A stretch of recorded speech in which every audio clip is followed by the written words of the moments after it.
The first major story in global finance right now is the U.S. Federal Reserve's shift from maximum tight monetary policy into a careful, ambiguous easing phase. On the 10th of December 2025, the Fed delivered another 25 basis point cut, taking the federal funds rate to a range of 3.5% to 3.75%, marking the third cut this year. This formally brings the Fed into the same easing cycle that other central banks began earlier, but the way it is doing so matters as much as the cut itself. The Fed's messaging is deliberately cautious. Internally, the decision was deeply divided, with multiple policymakers dissenting. In its projections, the Fed now signals that it expects only one additional cut in 2026. That combination tells markets two things at once. First, the tightening phase is clearly over. The Fed no longer wants to squeeze the economy with peak-level rates. Second, it is not willing to pre-commit to a rapid or aggressive easing path. Inflation is lower than the peaks of 2022 to 2023, but it remains above the 2% target. And the labor market, while softening, has not broken. The Fed sees too much uncertainty to promise a smooth glide path back to very low rates. This stance puts the Fed in an unusual position in the global cycle. Europe and several emerging markets moved earlier and more clearly into easing, and some are already nearing the end of their cutting campaigns. In that context, the Fed looks like a fashionably late cutter. It is easing, but at a moment when others are thinking about where to stop. That dynamic narrows the interest rate gap between the U.S. and the rest of the world, and has implications for the U.S. dollar. A narrower differential typically reduces the structural support for the dollar, and markets are now debating whether this will mean a gradual weakening that supports emerging markets and commodities. However, the big impact is on risk appetite and asset allocation. For much of 2025, investors operated under the assumption that the Fed would cut more decisively and more quickly, supporting a broad risk-on environment. Those expectations are being repriced. The message from the latest meeting is that policy is no longer extremely tight, but it is still restrictive and could remain so for longer than previously hoped. That nuance is enough to trigger a significant rotation away from the most expensive long-duration growth stocks and into more reasonably valued sectors such as financials, industrials, value names, and small caps that benefit from a modestly easier environment without needing ultra-cheap money. At the same time, the Fed's ambiguity creates a two-way market in bonds. Yields fall on the rate cut itself, but are pulled higher again by the Fed's reluctance to pre-commit to a dovish trajectory. This tug-of-war is particularly evident at the long end of the curve, where investors must weigh the risk of persistent fiscal deficits and heavy issuance against the possibility of slower growth and eventual deeper cuts. The current configuration can be summarized in 3 points. First, the Fed has clearly moved off peak rates, which reduces tail risks of an immediate policy-induced recession. Second, it has not signaled a return to the ultra-accommodative regime of the late 2010s or the pandemic, meaning valuation support for the most speculative assets is weaker. Third, because policy is now neither very tight nor clearly easy, it has become a source of continuous uncertainty rather than a simple tailwind or headwind. For investors and analysts, that means the easy macro narrative is gone. Instead, portfolios need to be built around a more complex reality, modestly easier policy, but with a Fed that is ready to pause or even slow the pace of cuts if inflation or financial conditions deteriorate. This is the backdrop for the other 4 stories now dominating global financial attention. The second major focus of global attention is Oracle's dramatic share price collapse, which has become a symbol for the first real stress test of the AI-driven equity boom. On the 11th of December 2025, Oracle released quarterly results that, in absolute terms, looked respectable. Revenue grew by roughly 14% to around $16 billion, reflecting solid demand across its cloud and software businesses. However, that figure came in below market expectations. More importantly, management signaled an extraordinarily ambitious investment plan, around $50 billion of capital expenditure, heavily focused on building out AI data centers and infrastructure. Markets reacted harshly. The stock fell about 15% in a single session, wiping roughly $80 billion off Oracle's market value. It was the company's worst one-day decline since 2001, a striking statistic for a mature blue-chip name. The issue was not simply missing an earnings estimate. It was the perceived gap between the scale of AI spending and the near-term earnings visibility from those investments. This episode immediately spilled over into the broader AI complex. Shares of NVIDIA, AMD ARM, and other AI beneficiaries came under pressure as investors questioned whether AI-related capex across the industry was overshooting realistic revenue trajectories. For months, the market had rewarded any company that could plausibly attach itself to the AI story. Oracle's report forced investors to distinguish between long-term strategic necessity and short-term shareholder return. At the core of the revaluation are three questions. First, how quickly will AI infrastructure spending convert into profitable, recurring cloud and software revenues? Second, which companies have genuine competitive advantages, technology, scale, data ecosystem, that justify massive spending, and which are simply playing catch-up? Third, how tolerant will equity investors be of multi-year cash burn and lower margins in exchange for a distant growth payoff? Oracle's drop is significant because it comes after a period of extreme concentration in market leadership. A handful of linked megacap stocks contributed a disproportionately large share of global equity returns in 2025. That concentration is now being challenged.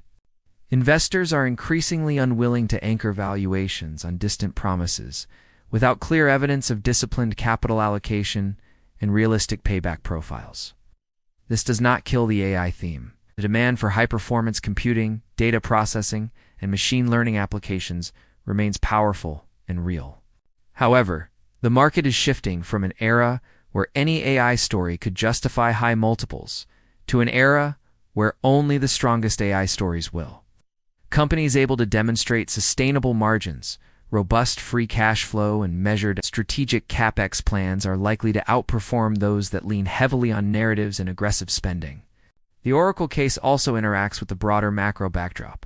Fed that is easing cautiously rather than aggressively reduces the willingness of investors to fund very long-duration growth stories at high valuations.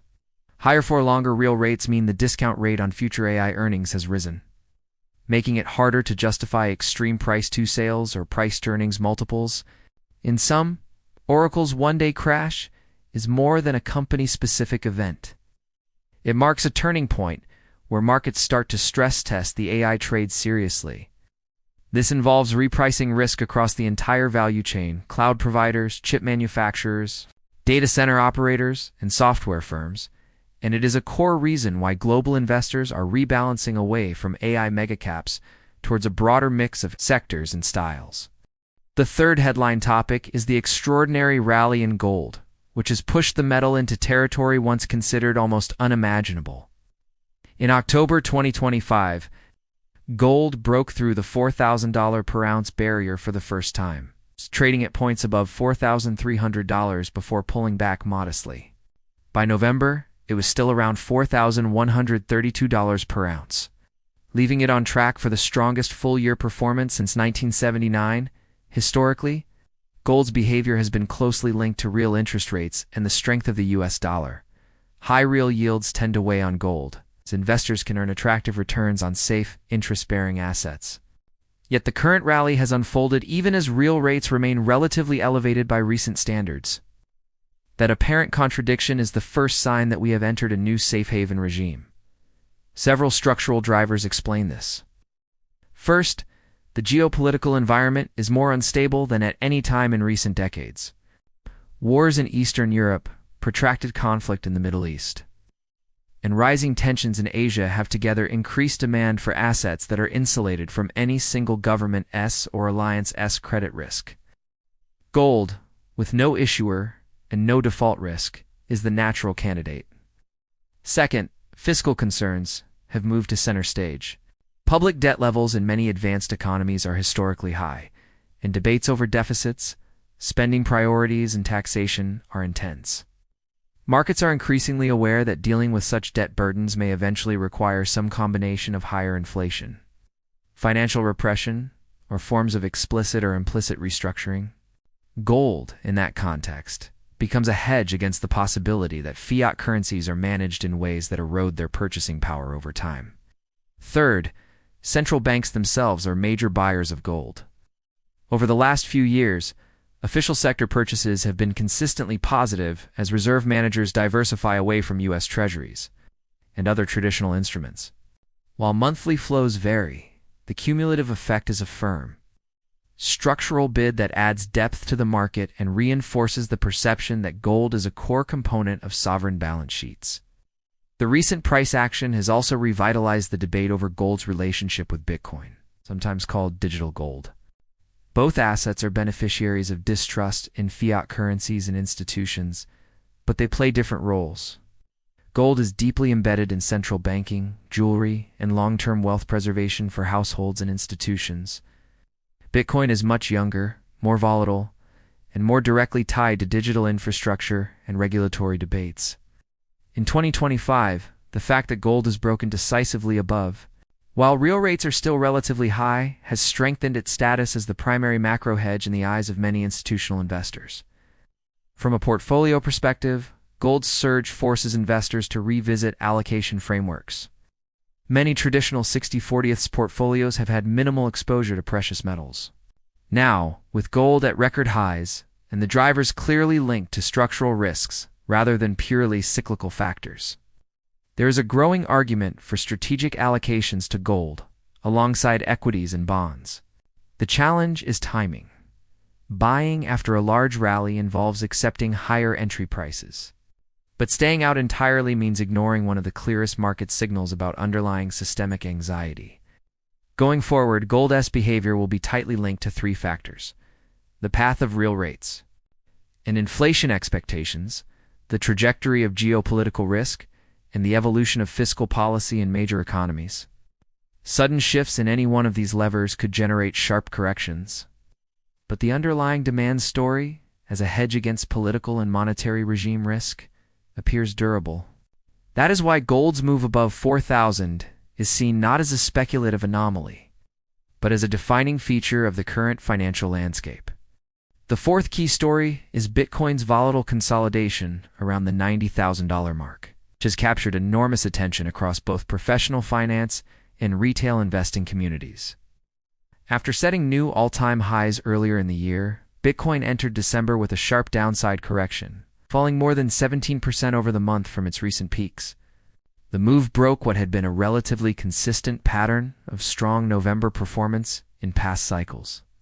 Analysts now generally expect trading to oscillate roughly between $80,000 and $96,000 in the near term, with a possible break higher towards $110,000 if sentiment and flows improve. A central driver of Bitcoin's current behavior is the interaction between spot ETFs and large corporate buyers.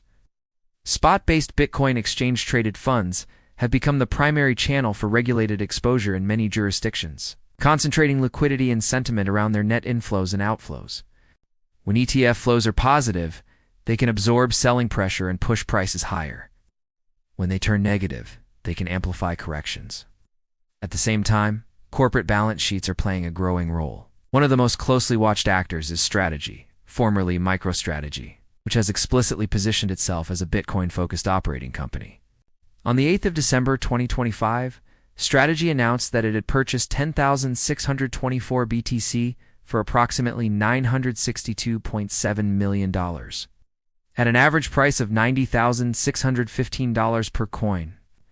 This transaction brought its total holdings to around 660,624 BTC. It's an enormous stash by any historical standard. Earlier disclosures in 2025 put its holdings near 580,250 BTC, indicating a clear policy of continued accumulation through market cycles. These corporate purchases serve multiple functions. They are an investment strategy for the companies themselves, but they also act as public signaling events, reinforcing the narrative of Bitcoin as a long-term reserve asset rather than a purely speculative token. Each new round of buying headlines encourages debates in boardrooms and among institutional investors about whether they, too, should consider Bitcoin as a treasury asset, even if only at a small percentage of total reserves. However, Bitcoin's risk profile remains extremely high. Traditional financial commentators and advisory platforms continue to stress that, despite the launch of ETFs and the participation of listed companies, Bitcoin exhibits volatility that is far beyond that of mainstream asset classes. Daily moves of several percent and monthly swings of 15 to 20% are still common. For ordinary investors, the consensus remains that any allocation to Bitcoin should be limited to a small slice of a well-diversified portfolio, often framed in the 1 to 5% range. This is where the comparison with gold becomes most relevant. Both gold and Bitcoin are responding to similar underlying concerns: fears about inflation, distrust of fiat currencies, and anxiety over geopolitical and fiscal stability. Yet, they respond in different ways. Gold behaves like a slow-moving, deeply liquid store of value with relatively lower volatility. Bitcoin behaves like a high-beta, leveraged expression of the same macro themes. With the added layers of technological risk, regulatory uncertainty, and network effects, from an analytical standpoint, Bitcoin around 90,000 represents a test of conviction. Bulls see the current consolidation as a healthy pause within a longer-term uptrend driven by ETF adoption, corporate treasury use, and ongoing supply constraints. Bears view the volatility and high price level as signs of a maturing cycle, vulnerable to deeper corrections if macro conditions or regulatory developments turn negative. For now, what is beyond dispute is that Bitcoin has firmly re-entered the mainstream market conversation. Its price level, its relationship with ETF flows, and the high-profile moves of companies like Strategy have made it one of the most closely watched and searched financial assets in the world, sitting at the intersection of technology, macroeconomics, and speculation. The fifth and final theme, binding global financial attention together, is the combination of a super glut in oil markets and China's record trade surplus of over $1 trillion. Together, these developments raise deep questions about global demand, trade imbalances, and future growth. Oil markets are facing a clear supply-demand imbalance. Recent data show that global oil demand growth has slowed sharply, with third quarter 2025 demand up only about 0.7% year-on-year, far below the pace seen in earlier recoveries. At the same time, supply has continued to expand, particularly from non-OPEC producers such as the United States and new players like Guyana and Brazil. Forecasts from key energy agencies suggest that Brent crude is likely to average below $60 per barrel in the fourth quarter of 2025, with expectations for sub-$6 averages in 2026 if current trends persist. This persistent oversupply is what analysts have begun to call a superglut. It has several implications. For oil-importing countries, lower prices, reduce inflationary pressure, improve trade balances, and free up income for households and businesses. For oil exporters, the story is very different. Lower prices squeeze fiscal revenues, complicate budget planning, and can delay investment in new projects. For energy companies, it raises concerns about capital discipline and returns on large-scale upstream investments. In parallel, China's trade figures tell a different but related story. Between January and November 2025, China recorded a trade surplus exceeding $1 trillion, with recent estimates putting the total around $1.08 trillion. Exports have recovered strongly, rising by about 6% year in November, while imports have grown more slowly. The result is a record surplus that underscores China's ongoing strength as an export powerhouse, particularly in higher value sectors such as electric vehicles, batteries, and advanced manufacturing. At first glance, this might look entirely positive for China. However, many analysts view the massive surplus as a sign of domestic imbalances. Weak household consumption, a stressed property sector, and demographic headwinds limit internal demand. A relatively weak currency and substantial state support for key industries further tilt the economy towards reliance on exports and investment. The surplus therefore reflects not only competitive strength, but also the difficulty of rebalancing towards a more consumption-driven model. Chinese policymakers appear to recognize this challenge. At the most recent Central Economic Work Conference, the leadership emphasized the need to strengthen domestic demand in 2026, with proactive fiscal policy taking the lead and monetary policy in a supportive role. The priorities include boosting household income, expanding social safety nets, addressing local government debt risks, and promoting more sustainable patterns of trade and industrial growth. The goal is a model where both imports and exports expand in a healthier balance, rather than an ever-rising surplus. For the global system, the combination of cheap oil and a large Chinese surplus raises three big questions. First, is global demand structurally weak? Low oil demand growth and China's surplus suggests that outside a few sectors and geographies, private demand remains fragile, constrained by high debt, inequality, and lingering post-pandemic effects. Second, will trade tensions intensify?